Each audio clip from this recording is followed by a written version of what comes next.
Nous toute la gloire, Seigneur. Seigneur, merci au nom de Jésus de cette prière, Dieu, le Seigneur nous l'a permis, au nom de Jésus de pouvoir adresser le futur, Seigneur, et de continuer à s'inspirer. Nous prions que Seigneur, le reste du temps, continue de reposer sous ta grâce, sous ton contrôle. Oh Seigneur, merci, oh Seigneur, que toute la gloire, au nom puissant et glorieux de Jésus-Christ, soit à toi, Jésus. Amen. Amen. Amen. Sois béni. Sois béni, frère Roland. Que Dieu te bénisse abondamment. Alléluia. Pour cette vie de l'esprit. Alléluia. J'aimerais encourager en fait chacun de nous aussi vraiment à demeurer dans la vie de l'esprit. Alléluia. Le Seigneur dit que c'est par la prière que nous serons debout devant le Fils de l'homme. Alléluia. Lorsqu'il sera de retour. Vraiment que le Seigneur nous soutienne.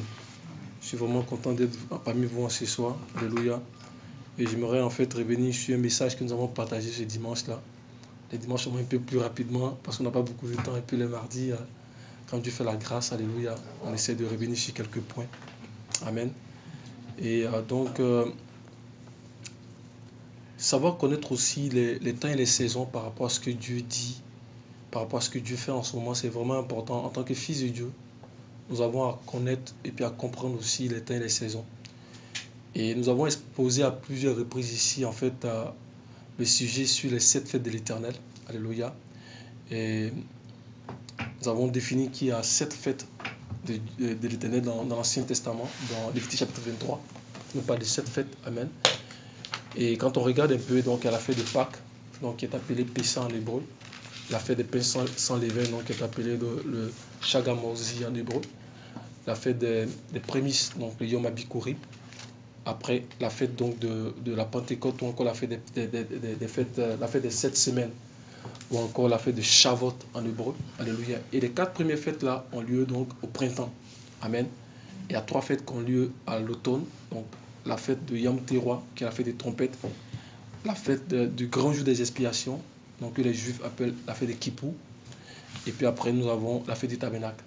Et quand nous regardons les 4 premières fêtes, ce sont des fêtes qui sont déjà accomplies en Christ. Elles s'accomplissent individuellement pour celui qui vient en Christ. Il va commencer par la Pâque, voyez-vous, par le pardon de ses péchés, jusqu'à ce qu'il soit. Mais collectivement aussi, ça s'accomplit pour nous en Christ. Amen. Parce que Christ est mort le jour de la Pâque. Il a été enseveli à la fête des pains sans levain. Donc son corps pur a été enseveli. Il est ressuscité à la fête des prémices. Alléluia. Le Saint-Esprit est descendu à la fête de la Pentecôte. Donc quand on regarde aussi, on voit que ça s'est vraiment accompli en Christ.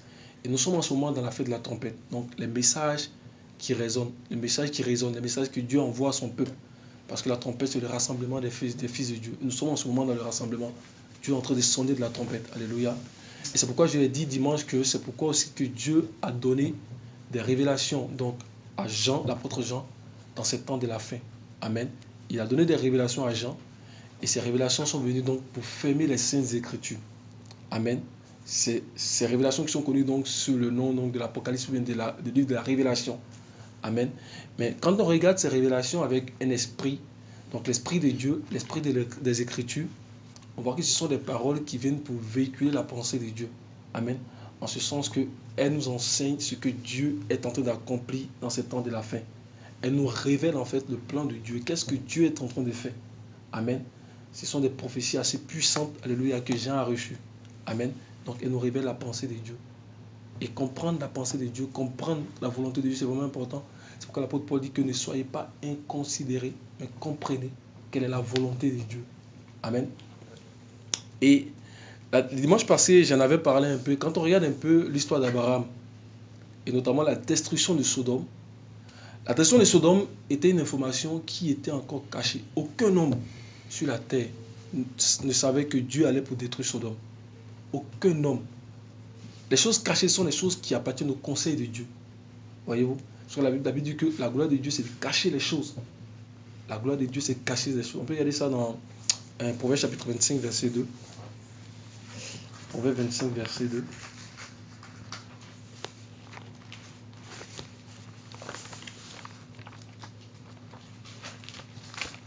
J'espère que c'est bien Proverbe 25, verset 2.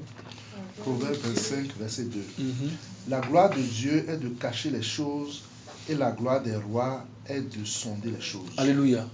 Donc la gloire de Dieu, c'est de cacher ces choses. Voyez-vous? Mais la gloire des rois que nous sommes, c'est aussi de sonder ces choses. Donc Dieu avait caché ce mystère de la destruction de Sodome et personne n'était informé de cela. Mais Dieu l'a révélé à un homme sur la terre. Alors que ce mystère appartenait encore à son conseil. Alléluia. Dieu l'a révélé à un homme. Il l'a révélé à Abraham. Et Dieu a dit quelque chose à Abraham qu'on a vu dimanche passé. On va le revoir encore dans Genèse chapitre 18, verset 17. Genèse chapitre 18, verset 17. Donc Genèse en hébreu c'est Bereshit, ça veut dire le commencement. Genèse chapitre 18, verset 17. On le lit. 18, verset 17. Alors l'Éternel dit, cacherai-je à Abraham ce que je vais faire? Continue un peu. Abraham deviendra une grande nation et puissante, et toutes les nations de la terre seront bénies en lui. En effet, je l'ai choisi afin qu'il ordonne à ses fils et à sa famille après lui de garder la voie de l'Éternel en pratiquant la droiture et la justice. Ainsi, l'Éternel accomplira en faveur d'Abraham les promesses qu'il lui a faites. Pourquoi Dieu dit qu'il ne devait pas cacher les choses à Abraham d'après vous? Pourquoi? La réponse est dans ces versets. Il dit pourquoi? Parce qu'Abraham deviendra quoi? Une nation. Une grande nation et puissante nation. Voyez-vous? Et Dieu dit que je ne peux pas cacher ces mystères à Abraham. Donc des choses qui étaient encore dans le conseil de Dieu, Dieu l'a révélé à Abraham. Il dit parce qu'il ne peut pas cacher ces choses à Abraham, parce qu'Abraham va devenir une grande et puissante nation. Voyez-vous? Parce qu'il a ordonné donc à Abraham, il a ordonné à Abraham, il a dit à Abraham d'ordonner à ses fils en fait de garder, voyez-vous, sa voie, donc de pratiquer la droiture et la justice. Et dans ces derniers temps aussi, puisque nous avons atteint le mystère de cette nation-là, qui sont les descendants d'Abraham, Dieu est en train de révéler aussi les secrets qui sont cachés dans son conseil à ses descendants d'Abraham. Parce que cette nation-là, elle s'est accomplie en Christ. C'est nous qui sommes cette nation. Alléluia. Dans 1 Pierre chapitre 2, on va voir ça à partir du verset 9. On va valider que nous sommes cette nation-là et l'accomplissement s'est fait en Christ.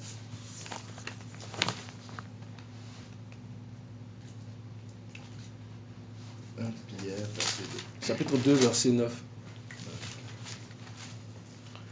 Mais vous êtes la race élue. Vous êtes la prêtrise royale, la nation sainte, le peuple acquis, afin que vous annonciez les vertus de celui qui vous a appelé des ténèbres à sa merveilleuse lumière. Alléluia. Donc il dit qu'Abraham devenait une grande et puissante nation. Il dit que cette nation aujourd'hui, elle est accomplie en Christ. Voyez-vous, parce que Dieu a dit à Abraham, toutes les nations seront bénies dans ta postérité.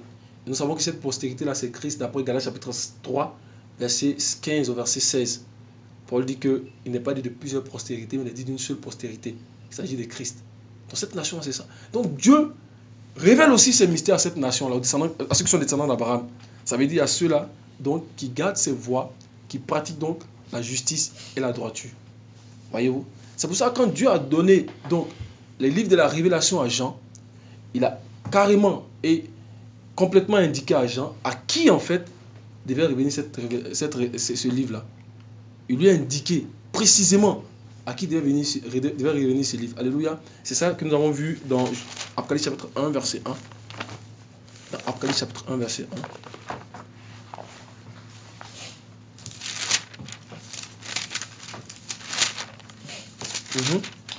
La révélation de Jésus-Christ que Dieu lui-même a donnée pour montrer à ses esclaves les choses qui doivent arriver bientôt, et il les a fait connaître par l'envoi de son ange à Jean. Alléluia. Dit révélation de Jésus-Christ que Dieu lui a donné pour montrer à qui? À ses serviteurs, donc les descendants d'Abraham. Parce que Jean, même étant un serviteur, alléluia, il a reçu ces révélations pour ses frères qui sont aussi les serviteurs de Dieu, donc les descendants d'Abraham. Donc c'est pourquoi on dit que nous ne devons pas avoir peur aujourd'hui des lits. Si nous sommes serviteurs de Dieu, on n'a pas avoir peur de lits. Aujourd'hui, là, quand tu parles d'Apocalypse dans les assemblées, ils disent non, que c'est trop mystérieux et tout ça. Mais on dit c'est pour nous. Et puis on dit non, qu'on ne veut pas. Alléluia. Amen. Donc ces révélations sont pour nous. Ce qu'on doit faire, comme je l'ai dit la dernière fois, c'est que plutôt nous devons demander la grâce de Dieu pour qu'il nous ouvre l'esprit. Parce que ce n'est pas des choses qu'il faut comprendre à la lettre. Mais Dieu, puisqu'il dit que c'est pour nous, puisque ça nous est destiné, il est prêt à nous ouvrir l'esprit pour qu'on puisse comprendre. Si nous le faisons humblement, nous allons commencer à comprendre ces écritures-là. Alléluia. Parce que notre gloire aussi, c'est de sonder ces choses. Alléluia. C'est de sonder ces choses. Or, Yahweh dit que vous m'invoquerez, vous pâtirez. Vous me prierez, je vous exaucerai. Vous me chercherez, vous me trouverez. Si vous me cherchez comment? De tout votre cœur. Alléluia. Et son cherche le Seigneur de tout notre cœur, il va nous ouvrir l'intelligence. Il va enlever le voile et il va illuminer les yeux de nos cœurs. Et on va commencer à comprendre ces Écritures. Alléluia. Donc, nous devons les comprendre. Amen. Et quand Jean a reçu ces révélations, comme je l'ai dit le dimanche dernier, il les a reçues sur 2 tableaux. Dieu lui a montré ça sur 2 tableaux. Amen. Et Dieu utilise beaucoup ce mystère de 2 tableaux parce que vous vous rappelez que sur la montagne de Sinaï également, quand il a appelé Moïse pour lui donner donc les révélations pour la construction du tabernacle, il lui a aussi donné 2 tables de témoignages sur lesquelles étaient gravés les 10 commandements. Donc Dieu a présenté également ses visions à Jean sur 2 tableaux. Et dans le premier tableau, il a présenté les choses qui sont présentes, les choses actuelles. Quand je dis les choses actuelles, c'est-à-dire les choses qui sont dans ce siècle de l'âge, d'accord, dans ce siècle de la fin, jusqu'au retour du Seigneur. Donc depuis l'époque de Jean, jusqu'au retour du Seigneur. Sinon, depuis où on a commencé à parler en fait de l'église, de la Pentecôte, parce que c'est là la naissance de l'église, jusqu'au retour du Seigneur. Donc il a montré comment les choses sont, et notamment comment est-ce que le Seigneur voit son église en ce moment. Comment est-ce qu'il voit son église, comment est-ce que l'église se présente devant Christ en ce moment. Et dans le deuxième tableau, il a montré donc les mystères à venir, les choses qui vont arriver, les choses qui sont cachées aux yeux du commun des mortels. Alléluia. Et notamment dans ce deuxième tableau, il a montré en fait l'église en fait dans sa maturité. Comment est-ce que l'église va se présenter dans l'avenir. Alléluia. Donc le Seigneur sait où l'église va arriver. Amen. Il connaît où l'église va arriver. C'est pourquoi l'apôtre Paul dit qu'il va venir chercher une église comment? Sans tache, ni ride, ni rien de semblable, mais comment? Sainte et irrépréhensible. Alléluia. Donc il a montré ces 2 tableaux à Jean. On va les revoir dans Apocalypse chapitre 1, verset 19. Apocalypse chapitre 1, verset 19. Écris donc ce que tu as vu, ce qui est et ce qui doit arriver ensuite. Alléluia. Donc il dit, écris ce que tu as vu. Et il va lui montrer ce qui est en ce moment. D'accord? Ce qui est dans ce siècle, donc de l'âge, dans ce siècle de la fin. Et ce qui doit arriver dans la suite. Alléluia. Donc Jean a vu les 2 tableaux. Amen. Le Seigneur lui a présenté les 2 tableaux. Ce qui est, notamment comment est-ce qu'il voit son église en ce moment. Et ce qui doit arriver dans la suite. Et on va commencer à regarder, on va commencer à revoir le premier tableau, notamment dans Apocalypse chapitre 1, verset 9 au verset 11.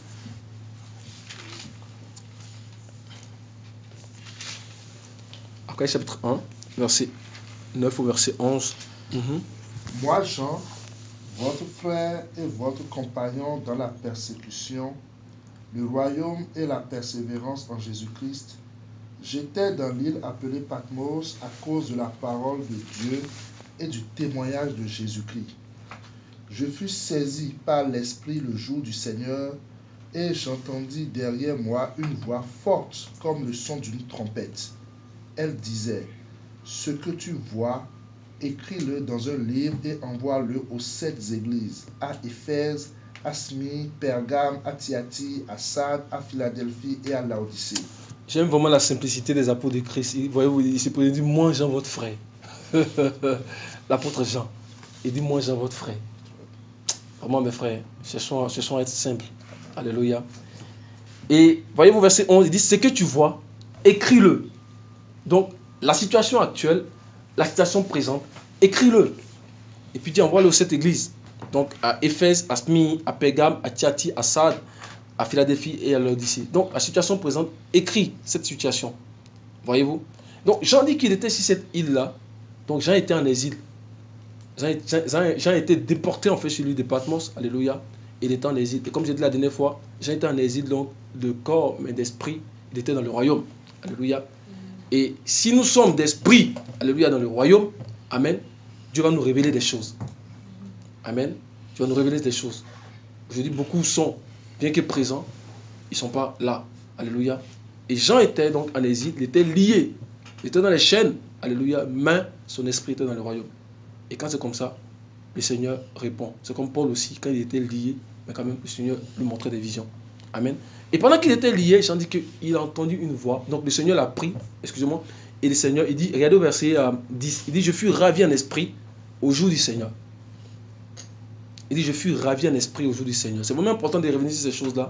Je fus ravi en esprit au jour du Seigneur. Ça veut dire que depuis son époque, donc Dieu a pris Jean, et il a fait traverser Jean des siècles, des âges, jusqu'au jour du Seigneur. Et j'ai dit que le jour du Seigneur, c'est le jour, c'est l'époque où où le Seigneur va commencer à agir visiblement dans les affaires du monde. Alléluia. Aujourd'hui, on dit Seigneur, mais où es-tu? Où es-tu? Dieu est juste parce qu'il a déjà décrit les étapes, il a déjà décrit des temps. Et il y a un temps qui arrive où Dieu va commencer à agir visiblement dans les affaires du monde. C'est ça qu'on appelle le jour du Seigneur.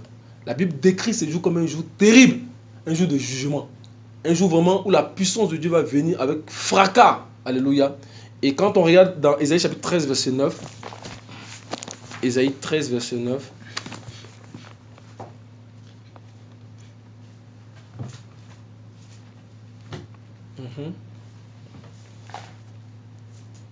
Voici, les jours de l'Éternel arrivent, jour cruel, jour de colère et d'ardente fureur, continue un peu. qui réduira la terre en solitude et en exterminera les pécheurs. Car les étoiles des cieux et les astres ne feront plus briller la lumière. Le soleil s'obscurcira dès son lever et la lune ne fera plus lui s'éclater. Alléluia. Voyez-vous, donc c'est un jour vraiment qui est comment? C'est un jour qui est cruel. Un jour d'ardente colère. C'est pourquoi le Seigneur a dit à l'église de Philadelphie, parce que tu as gardé la parole de la persévérance, je te garderai aussi à l'heure de la tribulation qui va venir sur le monde. Et ce verset 10 là, comme je l'ai dit, on le retrouve également aussi dans Matthieu chapitre 24. Voyez, on le retrouve dans Matthieu chapitre 24, quand le Seigneur est en train de décrire en fait son retour. Regardons le verset 29 de Matthieu chapitre 24, assez rapidement. Matthieu 24. Verset 29.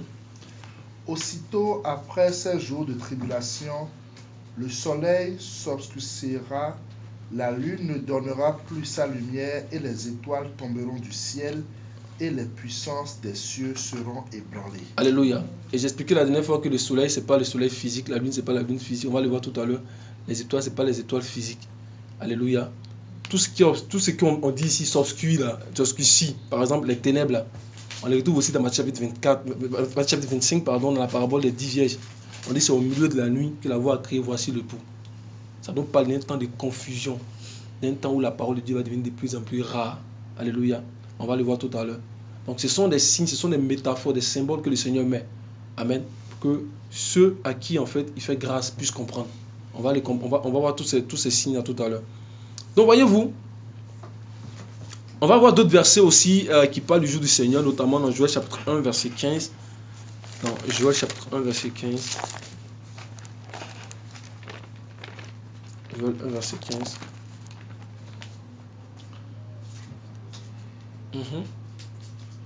Joël 1 verset 15. Hélas, quel jour, car le jour de Yahweh est proche. Il vient comme un ravage fait par le Tout-Puissant. Alléluia. Il vient comme un ravage fait par le Tout-Puissant. Mes frères, en ces temps-là, ceux qui ne seront pas marqués du sceau de Dieu, là, ça va être terrible. Amen. Il vient comme un ravage. Alléluia. Et c'est tout ça que l'Apocalypse commence à décrire après dans la suite. Il vient comme un ravage. Amen. Dans Joël chapitre 2, verset 31. Joël 2, verset 31.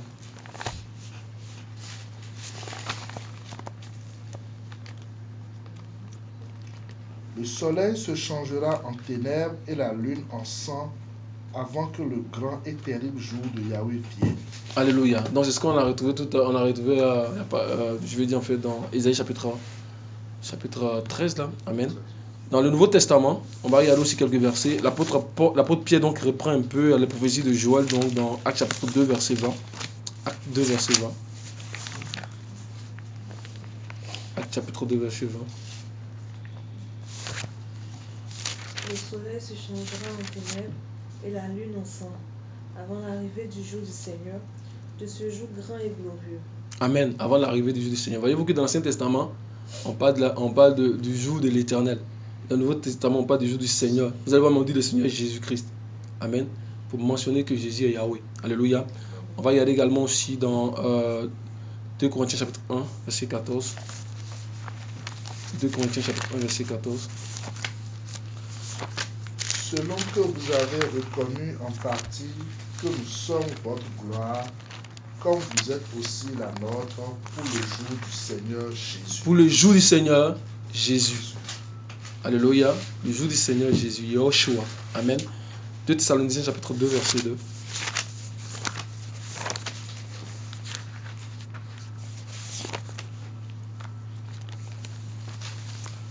Thessaloniciens 2, verset 2. Mhm.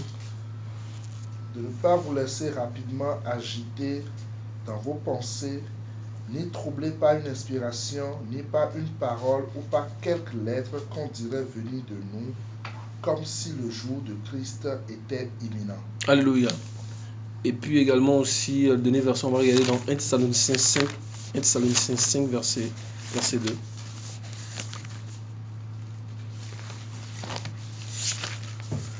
Car vous savez bien vous-même que le jour du Seigneur viendra comme un voleur dans la nuit. Quand les hommes diront paix et sûreté, alors une ruse soudaine les surprendra, comme les douleurs de l'enfantement surprennent la femme enceinte, et ils n'échapperont point. Mais vous, frères, vous n'êtes pas dans les ténèbres pour que ce jour vous surprenne comme un voleur. Alléluia. Alléluia. Le Seigneur nous préserve ce jour-là. Alléluia. Parce que nous sommes des enfants de la lumière. Alléluia. Ces jours ne doivent pas nous surprendre. Amen. Parce que nous sommes en Christ. Alléluia. Le Seigneur nous révèle en fait ces choses. Amen.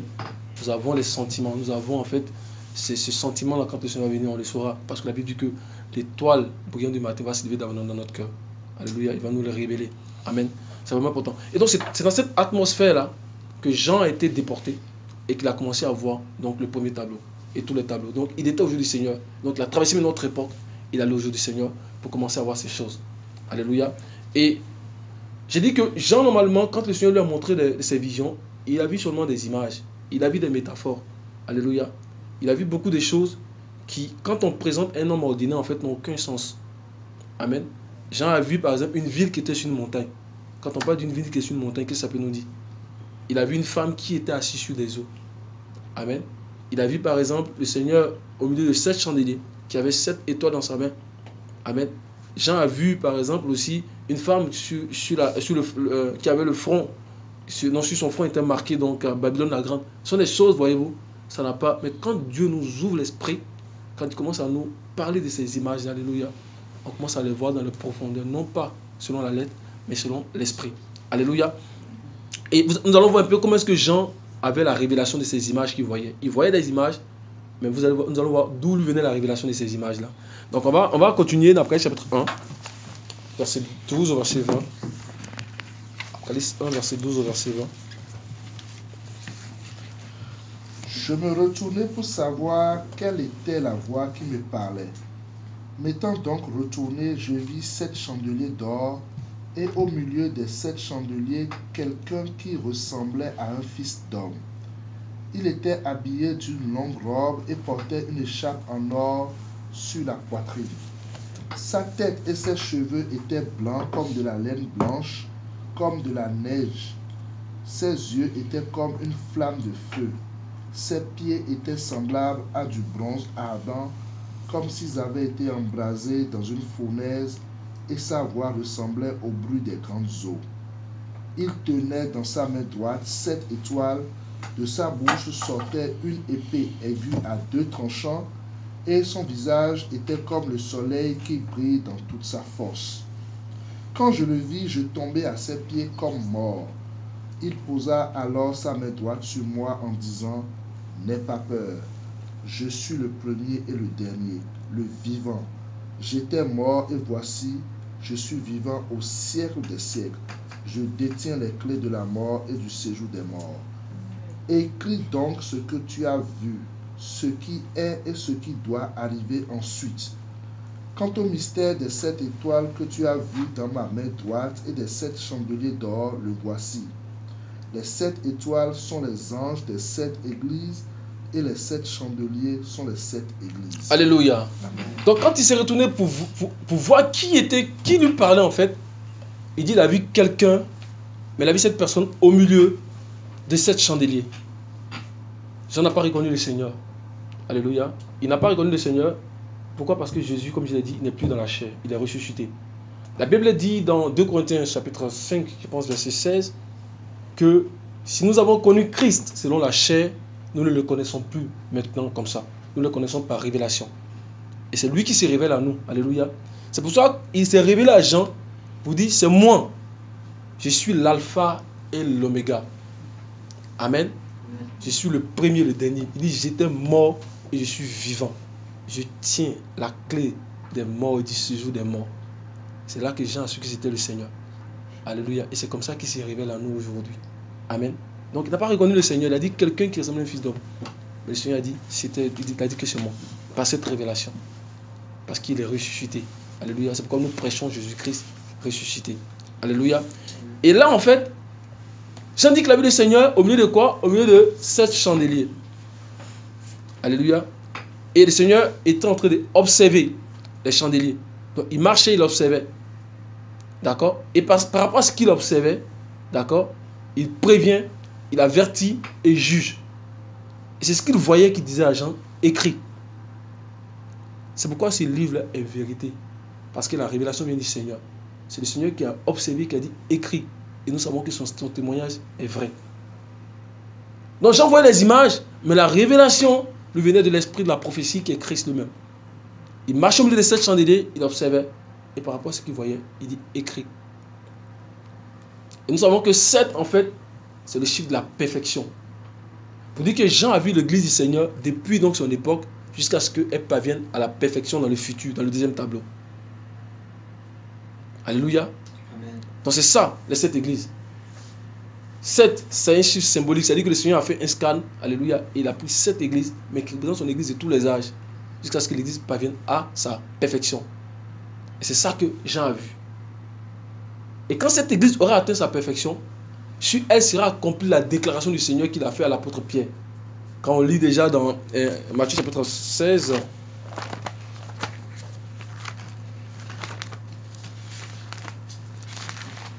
quand elle va atteindre sa perfection, cette déclaration de la parole du Seigneur là va s'accomplir sur cette église là. À partir du verset 13. Jésus étant arrivé dans le territoire, Matthieu 16. À partir du verset 13, oui. Jésus étant arrivé dans le territoire de Césarée de Philippe, demanda à ses disciples, qui suis-je au dit des gens? Moi, le Fils de l'homme. Et il lui répondit, les uns disent que tu es Jean-Baptiste, les autres Élie, et les autres Jérémie ou l'un des prophètes. Il leur dit, et vous, qui dites-vous que je suis? Simon-Pierre répondit et dit, tu es le Christ, le Fils du Dieu vivant. Et Jésus répondit et dit, tu es béni, Simon, fils de Jonas, car ce ne sont pas la chair et le sang qui t'ont révélé cela, mais mon Père qui est dans les cieux. Et moi, je te dis que tu es Pierre, et que sur ce roc, je bâtirai mon église, et les portes de l'enfer ne prévaudront pas contre elle. Alléluia. Il dit qu'il va bâtir son église. Il dit, je bâtirai mon église. Et les portes de quoi? De l'enfer ne vont pas prévaloir sur cette église-là. Donc, l'église que Jean a vue, qui va arriver dans sa perfection, donc les 7 églises-là, le chiffre 7 là, c'est-à-dire c'est l'église sur laquelle, en fait, les portes de l'enfer ne vont pas prévaloir. Mais comment on peut expliquer cela? Comment est-ce que les portes de l'enfer ne vont pas prévaloir sur elle? L'aiguillon de la mort, c'est quoi? L'aiguillon de la mort, c'est quoi? L'aiguillon, c'est-à-dire le pouvoir que la mort utilise pour emprisonner les gens, c'est quoi? Pour les mettre en enfer, c'est quoi? C'est le péché. L'aiguillon de la mort, c'est le péché. Alléluia. Ça veut dire que quoi? Sans le péché, amen, sans le péché, la mort ne peut pas dominer. Alléluia. Ça veut dire que l'église là que Jean a vue là, alléluia, elle va dominer sur le péché. Parce que l'aiguillon du péché, c'est la mort. L'aiguillon de la mort, c'est le péché. C'est l'église qui va dominer sur la mort. C'est l'église qui va dominer en fait sur l'impudicité, sur en fait les œuvres de la chair. C'est pourquoi il dit que les portes de l'enfer ne vont pas prévaloir sur elle. Parce qu'elle est sanctifiée par le sang de Jésus-Christ. Alléluia. Et elle va parvenir à l'état d'homme fait, à la statue parfaite de Christ. Donc là, le péché n'aura point de pouvoir sur elle. Et c'est à cause de cette église, on dit, mort, où est ton pouvoir? Mort, où est ton aiguillon? Alléluia. On va aller voir dans 1 Corinthiens chapitre 15. 1 Corinthiens 15.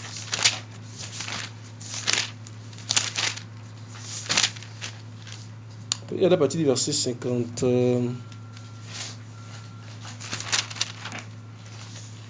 Vas-y, verset 51. Voici, je vous dis un mystère. Nous ne dormirons pas tous, mais tous nous serons changés en un instant, en un clin d'œil à la dernière trompette. Car la trompette sonnera et les morts ressusciteront incorruptibles et nous serons changés. Car il faut que le corruptible revête l'incorruptibilité et que le mortel revête l'immortalité. Lorsque ce corruptible aura revêtu l'incorruptibilité et que ce mortel aura revêtu l'immortalité, alors cette parole de l'Écriture sera accomplie.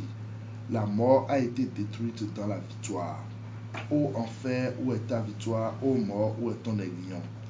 Or, l'aiguillon de la mort, c'est le péché, et la puissance du péché, c'est la loi. Alléluia. Donc le Seigneur va nous engloutir, va engloutir notre corps mortel. Parce qu'on aura atteint l'état d'homme fait. Alléluia. C'est pourquoi mes frères, nous devons vaincre le péché. Nous devons vaincre le péché parce que là où on va, là, c'est glorieux. On dit qu'il réserve la vie éternelle à ceux qui, par la persévérance à bien faire, cherchent la gloire, l'honneur et l'immortalité. Alléluia. Nous devons vaincre le péché. Et nous serons cette église glorieuse. Alléluia. Parce que les portes de l'enfer ne peuvent pas avoir, alléluia, de victoire sur cette église-là. L'église dont Christ est la tête. La Bible dit qu'il est la tête du corps de l'église. Il est le chef de l'église. Alléluia. Et nous, en le fixant, alléluia, on devient parfait comme lui. Non pas par notre force, mais par sa grâce. Amen. C'est vraiment important.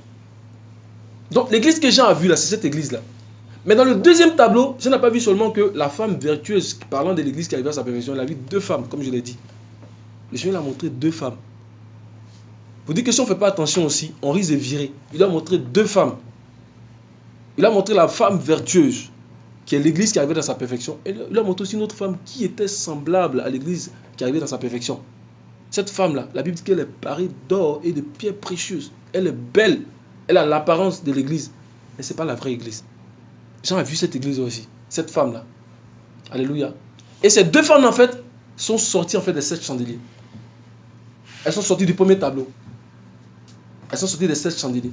Souvenons-nous qu'au départ, cette église était conforme à la parole de Dieu. Elle marchait selon la parole de Dieu. Les 7 églises. Éphèse, Smyrne, Pergame, Thyatire, Philadelphie, Laodicée, Sardes. Ces 7 églises a marché conformément à la parole de Dieu. Mais à un moment donné, il y en a qui vont commencer à s'écarter. Il y a 5 d'entre elles qui vont carrément s'écarter en fait de la voie du Seigneur. Il y a 2 seulement qui sont restés fidèles au Seigneur. L'église de Smyrne et l'église de Philadelphie, qui est l'église modèle. Amen. Et le Seigneur va commencer à le menacer par rapport à ce qu'il voyait en marchant dans les chandeliers. Il va commencer à lancer des avertissements. Il a dit mais à certaines des églises qu'il va enlever les chandeliers. Ça veut dire qu'elles ne vont plus exister en tant qu'église. Amen. Il dit à certaines, je vais enlever vos chandeliers. Si vous ne vous repentez pas. Amen. Donc, dans la suite des églises que Jean a vues là, en fait, ce sont ceux-là, soit qui ont obéi aux avertissements du Seigneur, qui ont dit, ah, nous sommes sur une mauvaise voie, nous allons en fait retourner dans la voie du Seigneur. C'est celle-là que Jean a vue comme la femme vertueuse. Mais ceux-là qui se sont dit, non, nous là, nous ne marcherons pas. On va continuer dans notre voie. Parce que souvenons-nous que lorsque le frère Alain a prêché, quand vous regardez la suite des églises, on allait en fait de mal en pire. On a commencé à parler des œuvres dans l'église d'Éphèse. Après, on a commencé à parler des doctrines dans l'église de Pergame. Après, on est entré en fait de la synagogue de Satan. Après, on a commencé à parler du trône de Satan. Amen.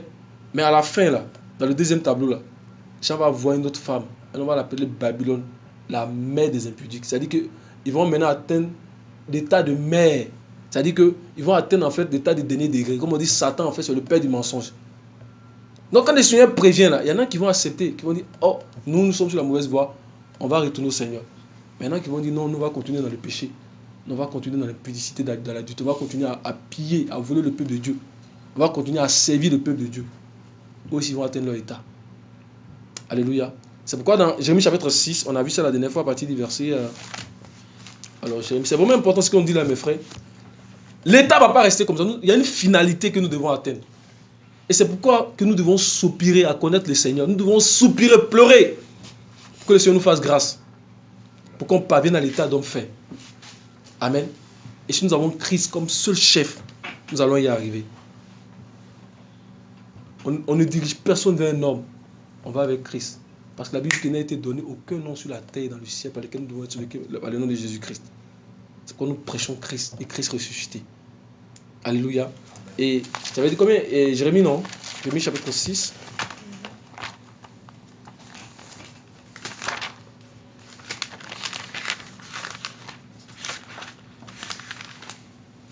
à partir du verset 16.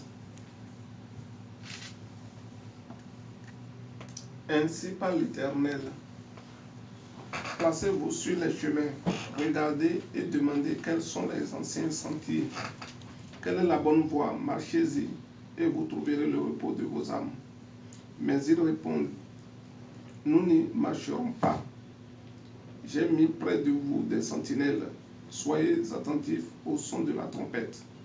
Mais ils répondent, nous n'y serons pas attentifs. Amen. Merci mon frère. Il dit au verset 16, il dit ainsi par l'Éternel, placez-vous sur les chemins, parce qu'il y a beaucoup de chemins. Il y a beaucoup de chemins, on peut se tromper. Mais dans les chemins, il y a un seul chemin qui conduit à la vie. Jésus dit que je suis le chemin, la vérité quoi, et la vie. Merci mon frère. Mais pour trouver les chemins, il faut se placer, il faut observer. Demander la grâce de Dieu.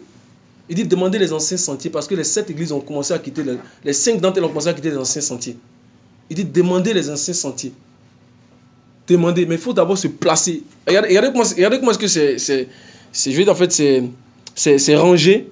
Voyez-vous, il dit placez-vous sur le chemin, regardez. Parce que si tu te places, que tu ne prends pas le temps de regarder, demander la grâce de Dieu, tu risques de choisir le mauvais chemin. Il dit placez-vous, regardez. Il dit et demandez. Il ne faut pas demander à n'importe qui. Il dit il faut demander aux sentinelles. Parce qu'il dit j'ai mis les sentinelles. D'accord? Parce que si tu ne demandes pas aux sentinelles, on risque de demander en fait à de mauvaises personnes. Il dit demandez aux sentinelles. Comment est-ce qu'on fait pour connaître les sentinelles? Il dit elles sont de la trompette. Voyez-vous? Il dit j'ai mis près de vous des sentinelles. Verset 17. Soyez attentifs au son de la trompette. Il y a un message que les sentinelles véhiculent. La Bible dit que ce sont les fils d'Aaron qui sonnaient de la trompette. D'accord? Donc il y a un message que les sentinelles véhiculent. C'est pourquoi le Seigneur dit que celui qui a les oreilles entend quoi? Ce que l'Esprit dit aux églises. Donc il y a un message que les sentinelles véhiculent. Et quand on ouvre les oreilles, on commence à comprendre ce message. On dit ah, c'est où les anciens sentiers? Puis ils nous disent que c'est là, ils nous disent c'est là, ils nous disent c'est là. Et on commence à suivre les anciens sentiers. Et on commence à suivre le chemin qui mène à la vie. Mais il dit à certains qui a dit nous ne marcherons pas. Et ceux qui disent que nous ne marcherons pas là, c'est eux qui vont atteindre en fait l'état de la femme là. L'esprit de Babylone, l'esprit de la rébellion, l'esprit du vol, l'esprit du dépouillement des frères, l'esprit du mensonge, l'esprit de l'adultère, l'esprit de l'idolâtrie, l'esprit de la cupidité, de l'hypocrisie, l'esprit de l'infidélité dans le foyer. C'est la Bible dit que dans les derniers temps, ils vont chercher des docteurs pour pouvoir entendre ce qu'ils veulent entendre. Ils aiment être asservis. Alléluia. Mais Christ nous a libérés. Nous sommes libres en Christ. Amen. Alléluia. Et voyez-vous, donc c'est ça. C'est pourquoi le Seigneur, à la fin de ses lettres, il va dire quelque chose de très important. On va regarder aussi dans Apocalypse chapitre 22.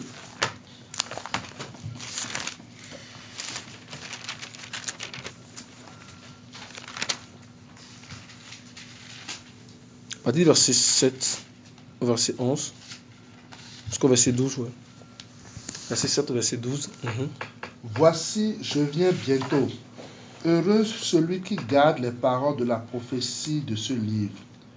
Moi, Jean, j'ai entendu et vu ces choses. Après les avoir entendues et vues, je tombais aux pieds de l'ange qui me les montrait pour l'adorer. Mais il me dit, garde-toi bien de le faire. Je suis ton compagnon de service, celui de tes frères les prophètes et de ceux qui gardent les paroles de ce livre. Adore Dieu. Puis il ajouta, ne marque pas du sceau de secret les paroles de la prophétie de ce livre, car le temps est proche. Que celui qui est injuste commette encore des injustices et que celui qui est sale se salisse encore, mais que le juste pratique encore la justice et que celui qui est saint progresse encore dans la sainteté. Alléluia. Après avoir entendu ces choses de la révélation, parce que Jean, en fait, il a reçu ce livre-là. Ce livre-là, ce n'est pas le premier à avoir reçu, parce que Daniel avait reçu cela dans Daniel chapitre 12. Daniel a voulu sceller. Et l'ange lui a dit non. L'ange lui a dit, il faut sceller parce que ce n'est pas le temps. Toi, tu peux sceller. Jean a voulu sceller. L'ange lui a dit non. Parce qu'on est dans le temps de la fin. Toi, ce n'est pas le temps de sceller. Il dit, je suis aussi comme ton frère, de ceux qui gardent les paroles de ce livre. Ce n'est pas Jean qui a reçu premièrement ce livre. Hein. Mais au temps de Daniel, là, il ne pouvait pas le comprendre. Parce que ce n'était pas le temps de la fin. Le Saint-Esprit n'était pas encore descendu.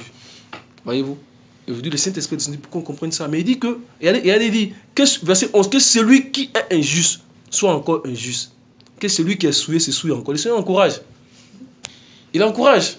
Celui qui veut continuer à se souiller, qui veut demeurer dans l'impudicité, dans le mensonge, il n'a qu'à continuer. Parce qu'il y a un état à la fin, les deux femmes là. Il encourage aussi ceux qui veulent faire la justice. Il dit, et que celui qui pratique la justice, fait qu'on pratique encore la justice. Seigneur, aide-nous ce soir à pratiquer la justice. Amen. Alléluia.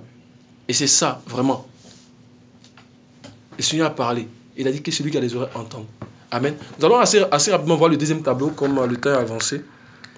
Alors, quand Jean a fini de voir tous ces éléments du premier tableau, le Seigneur maintenant va le prendre pour aller voir les choses à venir.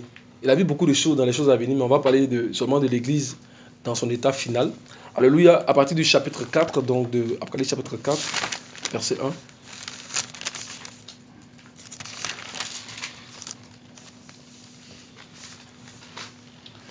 Après cela, je regardai et voici, une porte était ouverte dans le ciel. La première voix que j'avais entendue me parler avec la force d'une trompette dit alors, monte ici et je te ferai voir ce qui doit arriver par la suite. Alléluia. Quand Jean a fini, l'ange lui a dit, ok, monte ici. Il dit, monte ici. Je vais te montrer le deuxième tableau maintenant, ce qui doit arriver dans la suite. Il dit, monte ici. Il dit, monte ici. Parce que là où Jean était, il ne pouvait pas voir ces mystères-là. Il dit, monte là maintenant. Parce que ce qui va arriver là, c'est quelque chose qui n'a pas encore été révélé en fait au commun des mortels. C'est quelque chose maintenant qui appartient au conseil de Dieu. Ce n'est pas les choses du présent là. Il dit maintenant, monte ici. Parce que ce sont des mystères cachés. Ici là, mes frères, Jean est rentré dans le règne même de Dieu. J'ai dit la dernière fois que quand tu rentres dans ce règne là, tu commences à voir les choses non pas comme un homme ordinaire, mais comme un esprit céleste. Il dit, monte ici. Et je vais te faire voir les choses qui vont arriver dans la suite. Alléluia. Amen. Jean a vu en fait ce qui est dans le conseil de Dieu. Alléluia. Et ceux qui ont soif de sa parole là, Dieu les fait monter pour qu'ils puissent voir aussi. L'apôtre Paul, il a vu aussi ces choses là, qui étaient dans le conseil de Dieu. Amen. C'est pourquoi il pouvait dire à l'église d'Éphèse que je vous enseigne selon tout le conseil de Dieu. Quelqu'un qui se lève pour dire je vous enseigne selon tout le conseil de Dieu, c'est que lui-même est dans le conseil. Amen. Acte chapitre 20, verset 26. Acte 20, verset 26. C'est pourquoi je vous prends aujourd'hui à témoin que je suis net du sang de tous, car je vous ai annoncé tout le conseil de Dieu sans en rien cacher. Tous les conseils de Dieu. C'est-à-dire que toi-même, la fois, tu es assis dans le véritable tabernacle. Alléluia. Et Dieu nous fait la grâce aujourd'hui pour ceux qui ont soif là, de rentrer dans ses conseils. Amen. Amen. Étienne aussi, avant sa mort, il a vu cette porte. Parce que Jean dit que le Seigneur a ouvert une porte pour nous. Vous voyez, après cela, j'ai regardé et voici une porte était ouverte. Mes frères, c'était des choses qui étaient cachées, mais Dieu a ouvert une porte dans ce temps de la fin. Pour qu'on puisse jeter un regard dedans. Il dit une porte est ouverte pour nous. Des choses qui étaient cachées, des choses qui étaient voilées. Dieu ouvre une porte pour qu'on puisse regarder dans le véritable tabernacle. Le tabernacle que Moïse a vu. Mais ce que Moïse a représenté là, ce n'était qu'une image. Parce que Dieu l'a dit dans Exode chapitre 25, verset 9, qu'il regarde et fait d'après le modèle. Donc le modèle, l'original là, c'est ça qui est ouvert maintenant. C'est ce qui est ouvert pour qu'on puisse regarder. Il dit regarde et fait d'après le modèle. Donc Dieu a ouvert une porte pour qu'on puisse regarder, on puisse jeter un coup d'œil dedans. Étienne aussi là, avant sa mort là, il a vu cette porte qui était ouverte. Dans Acte chapitre 7, verset 56. Acte 7, verset 56. 56 à 57.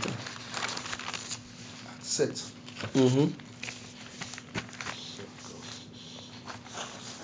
Et il dit, voici, je vois les cieux ouverts et le Fils de l'homme étant à la droite de Dieu. Alléluia. Dit qu'il voit les cieux ouverts. Mes frères, dans ce temps de la fin, là, la grâce qu'on a là, c'est une grande grâce. On le voit une porte ouverte comme ça là, mais mes frères, c'est une grande grâce. Maintenant, qui a soif pour se mettre sur le chemin, pour demander quels sont les anciens sentiers? C'est lui-là qui va aller, qui va voir dans cette porte ce qui se passe. Regardez quelques éléments seulement que Jean a vus, puis vous allez voir la grâce qu'on a. Regardez le verset 2 du chapitre 4. Il dit, aussitôt, je fus ravi en esprit. Et voici, il y avait un trône dans le ciel, et sur ce trône, quelqu'un était assis. J'ai en train d'exprimer par là que Dieu continue à régner. Il est en train de nous donner la force pour nous dire que restons tranquilles parce que Dieu règne. On dit il est assis sur son trône de gloire. Dieu est assis, mes frères, sur son trône de gloire. Il a vu Yahweh qui est assis sur son trône de gloire. En train de régner. En train de nous observer. Il dit, il a vu quelqu'un qui était assis. Amen. Regardez comment est-ce qu'il règne. Au verset 3, on dit, celui qui était assis avec l'aspect d'une jasse de pierre, d'une pierre de jasse et de sardoine. Et le trône était environné d'un arc-en-ciel semblable à de l'émeraude. D'accord? Autour du trône, je vis 24 trônes, et sur ces trônes, 24 veillards assis, revêtus de vêtements blancs. Quand on parle de veillards, on parle de la sagesse. Ça dit que c'est un lieu, quand tu rentres dedans, là, tu as la connaissance parfaite. Alléluia. Tu as la connaissance parfaite. Amen. C'est un endroit de sagesse. Alléluia. Du trône sortaient des éclairs, des voix et des tonnerres. Devant le trône brûlent 7 lampes ardentes, qui sont les 7 esprits de Dieu. Amen. Et les 7 esprits de Dieu, on les retrouve également dans Apocalypse chapitre 1, verset 4. L'apôtre qui finit Apocalypse chapitre 1, verset 4. Apocalypse chapitre 1, verset 4. De la part de Jean, aux 7 églises qui sont en Asie, que la grâce et la paix vous soient données de la part de Dieu, celui qui est, qui était et qui vient, de la part des 7 esprits qui sont devant son trône et de la part de Jésus-Christ, le témoin fidèle, le premier-né d'entre les morts et le chef des rois de la terre. Les 7 esprits de Dieu. Et comme je dis, la révélation sur les 7 esprits a ouvert un peu. Quand on va dans Apocalypse chapitre 5, verset 6. Apocalypse chapitre 5, verset 6. Dieu commence à nous ouvrir les yeux sur ces 7 esprits-là. Pour nous montrer comment est-ce qu'il règne. Pour nous montrer comment est-ce que rien ne peut lui échapper sur la terre. Alléluia. Apocalypse chapitre 5, verset 6. Puis je vis au milieu du trône et des 4 êtres vivants et au milieu des anciens un agneau debout comme offert en sacrifice. Il avait 7 cornes et 7 yeux qui sont les 7 esprits de Dieu envoyés par toute la terre. Alléluia. Amen. On dit ce sont des envoyés que Dieu envoie par toute la terre. Alléluia. C'est un grand mystère. Qu'on parle de 7, on dit que Dieu voit parfaitement sur toute la terre. Cet esprit, ça dit qu'il voit parfaitement sur toute la terre. C'est pourquoi Zacharie va dire dans Zacharie chapitre 4, verset 10.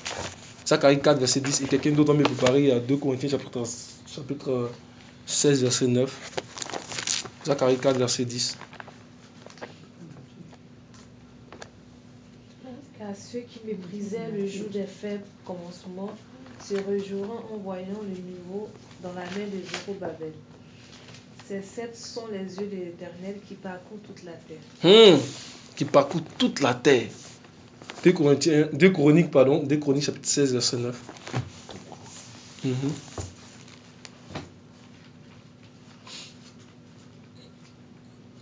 16, verset 9. Car les yeux de Yahweh parcourent toute la terre pour soutenir ceux dont le cœur est tout entier à lui. Alléluia. Les yeux de Yahweh parcourent toute la terre. Il y a encore d'autres mystères de ce, comme je vous ai dit là. Je suis pas prêt, je suis pas prêt à parfaire ça, mais il y a encore d'autres mystères de ces 7 là. Après chapitre 8. Alléluia. On les lit avec Hébreux chapitre 1. Ça nous donne encore, ça nous ouvre encore les yeux sur les 7.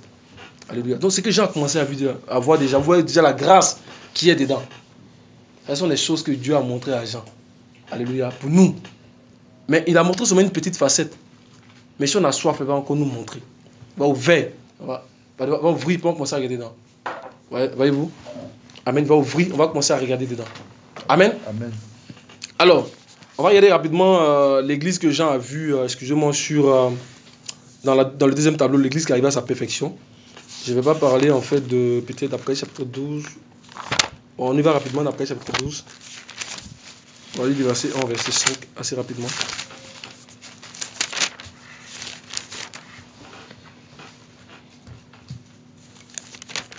Dans la porte là, vraiment Dieu a ouvert cette porte là pour qu'on puisse regarder dedans. Amen. Il ouvre cette porte là pour nous. Il a ouvert la porte, on peut regarder dans cette porte là. Amen. Que Dieu nous aide, alléluia.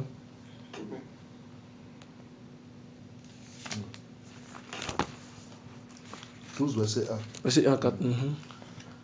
Un grand signe apparut dans le ciel. C'était une femme enveloppée du soleil, la lune sous les pieds et une couronne de 12 étoiles sur la tête. Elle était enceinte et elle criait, car elle était en travail dans les douleurs de l'accouchement. Un autre signe apparut dans le ciel. C'était un grand dragon rouge feu qui avait 7 têtes et 10 cornes, et sur ces 7 têtes et sur ses têtes 7 diadèmes. Sa queue entraîna le tiers des étoiles du ciel et les jeta sur la terre. Le dragon se plaça devant la femme qui allait accoucher afin de dévorer son enfant dès qu'il serait né. On va dire le prochain verset, le verset qui suit après. Elle mit au monde un fils, un enfant mâle, qui doit diriger toutes les nations avec un spectre de fer, et son enfant fut enlevé vers Dieu et vers son trône. Donc Jean a d'abord vu la naissance du fils mâle, c'est-à-dire l'église qui arrive à sa perfection. Ça a commencé d'abord, il a commencé à voir d'abord la naissance de cette église-là. Alléluia. Donc cette femme-là, on a dit que c'est l'église. Tout à l'heure, quand on a commencé à lire dans le premier tableau, on a vu qu'on parlait du soleil, de la lune, du soleil qui donnait plus de sa lumière, de la lune qui donnait plus de sa lumière, les étoiles, tout ça. Voyez-vous? Donc cette femme-là, elle est environnée de quoi? Du soleil. Amen. La lune sur ses pieds, une couronne de 12 étoiles. Amen. Et ce soleil-là, comme je l'ai dit là, ça vient en fait de la gloire de l'évangile qui brillait du visage de Christ. Parce que n'oublions pas que Christ marchait au milieu des 7 chandeliers. Alléluia. Regardons le visage de Christ assez rapidement dans Apocalypse chapitre 1 verset 16. Donc on dit marcher au milieu des 7 chandeliers. Regardez son visage. Apocalypse chapitre 1 verset 16.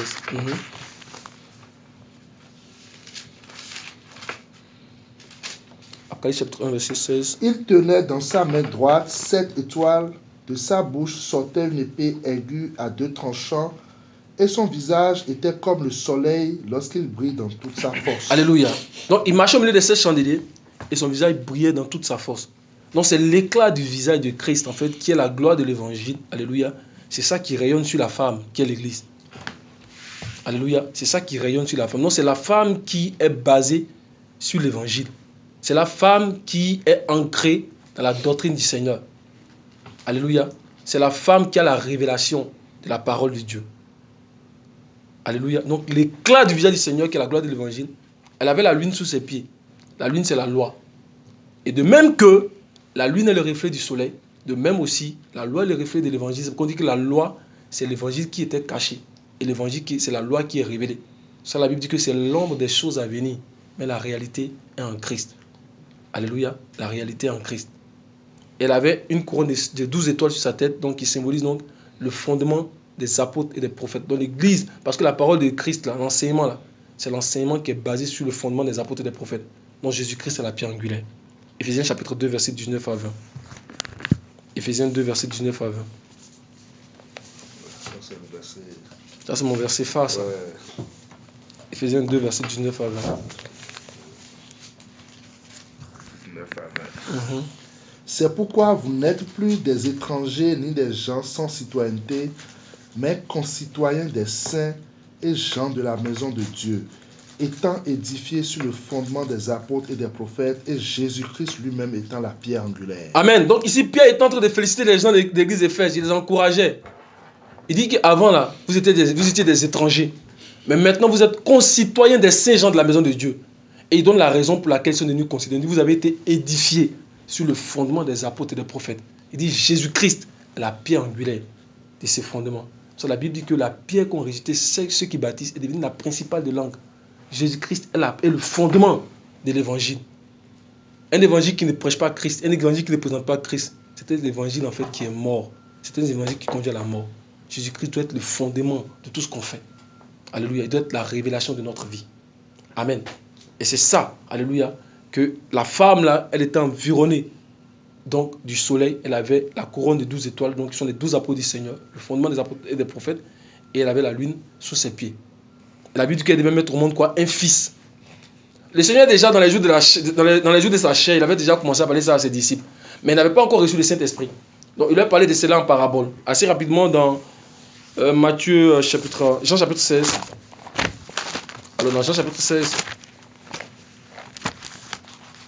on va lire d'abord le verset 12 de Jean chapitre 16, verset 12. J'ai à vous dire encore plusieurs choses, mais elles sont encore au-dessus de votre portée. Voyez-vous, il dit que j'ai encore à vous dire beaucoup de choses. Dans d'autres versions, qu'est-ce qu'on dit? Jean chapitre 16, verset 12. J'ai encore beaucoup de choses à vous dire, mais vous ne pouvez pas les porter maintenant. Amen. Il dit j'ai beaucoup de choses. Parce qu'il n'avait pas encore reçu le Saint-Esprit. C'est pourquoi il dit, il est avantageux pour vous que je m'en aille. Parce qu'il dit, si je ne veux pas, le Saint-Esprit ne viendra pas. Donc, quand l'Esprit est venu, la Bible dit que le Saint-Esprit vient pour ouvrir. Il vous enseignera toutes choses. Il n'avait pas encore reçu le Saint-Esprit, donc il ne pouvait pas dire. Mais il a commencé à parler de ces mystères-là. Dans Jean chapitre 16, verset 21, il a commencé à parler des mystères de la femme. La dernière fois, je donnais beaucoup de versets qui expliquaient ça, mais on va aller un peu plus rapidement. Là. Jean chapitre 16, verset 21. Quand une femme accouche, elle a des douleurs parce que son terme est venu. Mais lorsque l'enfant est né, elle ne se souvient plus de cette tribulation à cause de la joie qu'elle a de ce qu'un être humain est né dans le monde. Alléluia. Et maintenant, quand Jean a commencé à avoir les révélations, il est rentré profondément dedans maintenant. Il a commencé à expliquer une femme environnée du soleil, la venue sur ses pieds, elle était en travail. Donc cet enfant-là, c'est le fils mâle, c'est-à-dire l'église qui arrive à sa perfection. Alléluia. L'église qui atteint sa perfection. Amen. C'est cet enfant-là qu'elle a mis au monde. Non, c'est vraiment... Quand vous lisez un peu les évangiles, vous allez voir que le Seigneur cherche à expliquer certaines choses. Mais les disciples n'avaient pas encore reçu le Saint-Esprit. C'est pourquoi souvent dans Matthieu chapitre 5, verset 14, il parle que vous êtes une ville sur une montagne.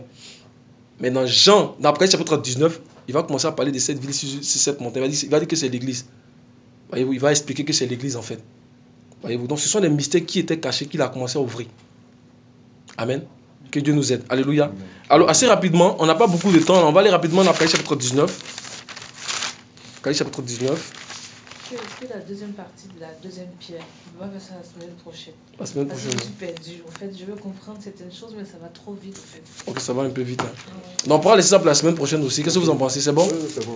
Ok, ben on va prendre déjà quelques questions. Parce que Une question, mais deux questions. Récapituler la première pierre dont tu parlais. On a parlé de cet esprit de Dieu. Et Le premier tableau. le premier tableau. tableau. Pardon, Ok, le premier tableau. De cet esprit de Dieu, on parlait d'une porte qui était ouverte. Ça, c'est le Premier deuxième tableau, ça, c'est le on- deuxième dans le tableau. c'est ça, Premier je suis tableau, perdue. on parlait des 7 églises. Les 7 En fait, églises avec l'état les 7 actuel de chandeliers, l'église. ok?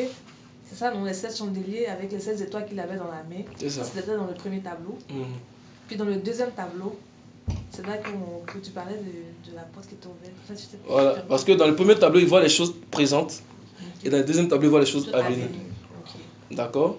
Donc, dans le premier tableau, il a vu l'église actuelle, comment est-ce que c'est présente actuellement. Mhm. Donc, le Seigneur a fait un scan, il a pris 7 églises. Alléluia. Et à travers de cette église-là, il a montré. C'est pour ça qu'il dit que quand vous allez dans une assemblée, en fait, pas forcément qu'il faut aller vérifier les assemblées, mais par rapport donc au comportement de l'assemblée là, Cette église, on peut savoir si elle appartient à Thyatire, je sais pas, à Éphèse ou à Philadelphie. Mhm. On peut D'accord? trouver un peu de tout. On peut trouver aussi un peu de tout. Mhm. Maintenant, dans le deuxième tableau, Deuxième tableau. il a présenté maintenant plusieurs visions, mais l'église dans sa finalité. Parce que n'oublions pas que ce qui va déclencher le retour du Seigneur, c'est quand l'église va arriver, cette église sans tache, ni rien de semblable, mais sainte et irrépréhensible. Donc, il a présenté l'église dans sa finalité dans le deuxième tableau. Mais avant de voir le deuxième tableau, il a pris Jean et il a élevé Jean à un niveau. Jean a vu le ciel qui était ouvert. Parce que ce que Jean allait commencer à voir, ce sont des mystères qui sont cachés. Il a vu une porte qui était ouverte. Et c'est dans cette porte-là qu'il a commencé à révéler toutes ces choses-là à Jean. Ok. D'accord? Une autre question? On va prendre les questions, mais prochainement on va continuer. Frère Jean-Marc, ça va? Oui, ça va. Mon frère, ça va? Ça va. T'as pas de questions? Ça va? C'était clair, ça va pour toi? Ok. Donc, comme la sœur Sonia a dit, je sais que je suis allé un peu rapidement là. Alléluia. Mais ce sont des langages. Amen. Ce sont des langages. Au fur et à mesure qu'on va continuer à parler de ça, vous voyez, on revient toujours sur les 7 fêtes, les 7 églises. Après, ça devient des langages et puis on va les comprendre ensemble. Alléluia. Que Dieu nous bénisse. Amen. Amen. On va prier le Seigneur.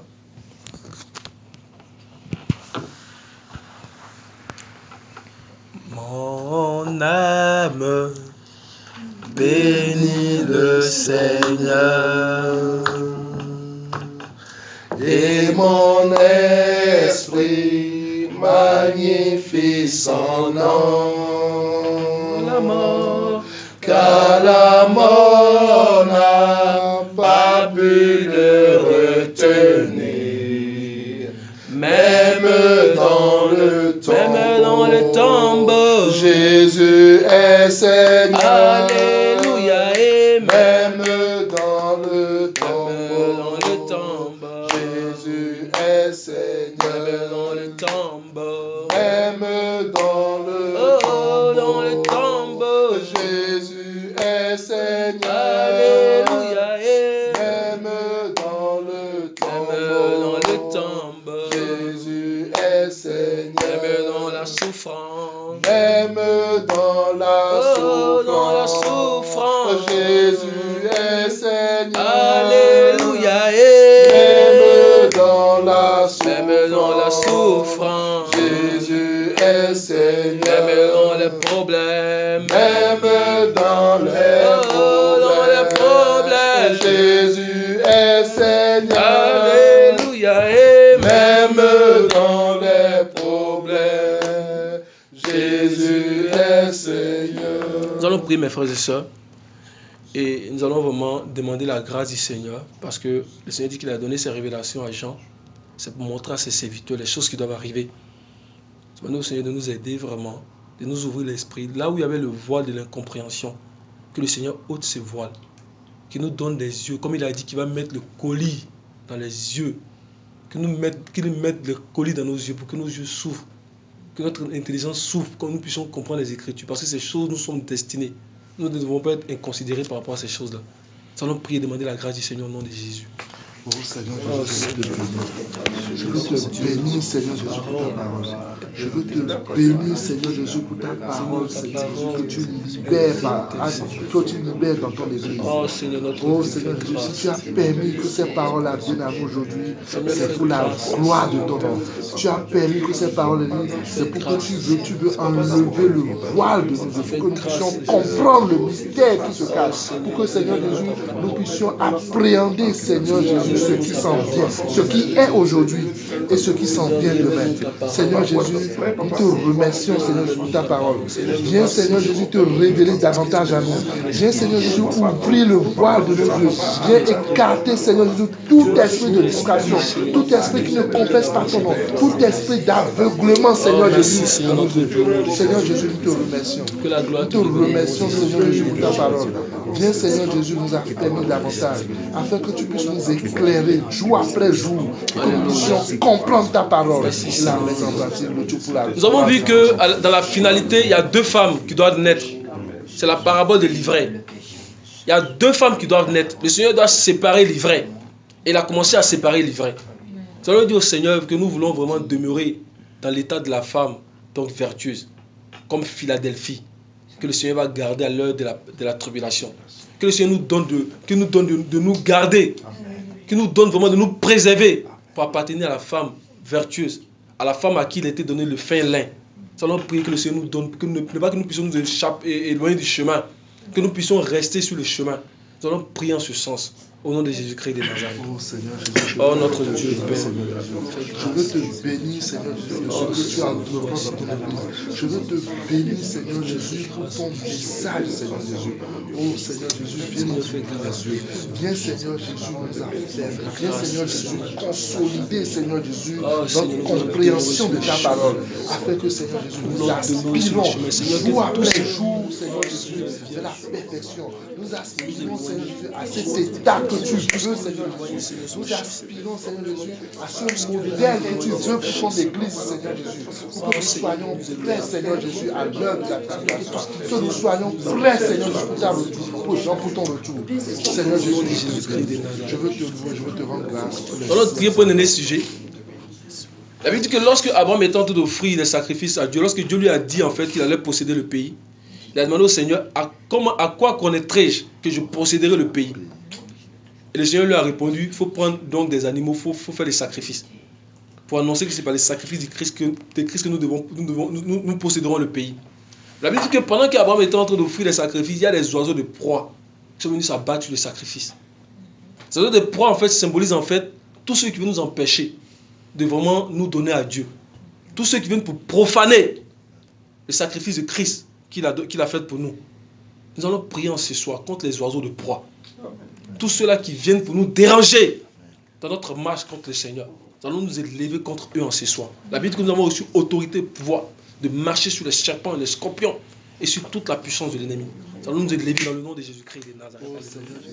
Seigneur, nous prenons autorité pour renverser les oiseaux de proie. Chassons les oiseaux de proie. Je veux te bénir. Nous détruisons les fondements au nom de Jésus. Je veux te bénir. Seigneur, nous brisons leurs racines au nom de Jésus. Nous arrachons leurs racines. Nous arrachons leurs racines au nom de Jésus. Nous détruisons leurs œuvres. péché de La Bible dit que tu as effacé l'acte dont les ordonnances nous condamnaient, Seigneur. Nous sommes libérés par ton sang, Seigneur. C'est pourquoi nous détruisons les œuvres des ténèbres. Nous marchons, Seigneur, sur la tête du serpent. Nous écrasons les princes et scorpions au nom de Jésus. Nous détruisons les esprits des caves des cimetières au nom de Jésus. Nous détruisons les esprits des caves des cimetières au nom de Jésus. Nous détruisons les esprits des caves des cimetières au nom de Jésus. Oh, merci, Seigneur. Oh, Seigneur, merci. Oh, Seigneur, merci. Seigneur, il n'y a que toi, il n'y a que toi. Seigneur, il n'y a que toi, il n'y a que toi. Seigneur, il n'y a que toi, il n'y a que toi, il n'y a que toi. Seigneur, il n'y a que toi. Il n'y a que toi, Seigneur, il n'y a que toi, il n'y a que toi, Seigneur, il n'y a que toi, il n'y a que toi, Seigneur, il n'y a que toi. Demandez à la sœur Sonia de prier, de bénir le Seigneur pour ce moment et de commander en fait notre retour entre les mains du Seigneur au nom de Jésus.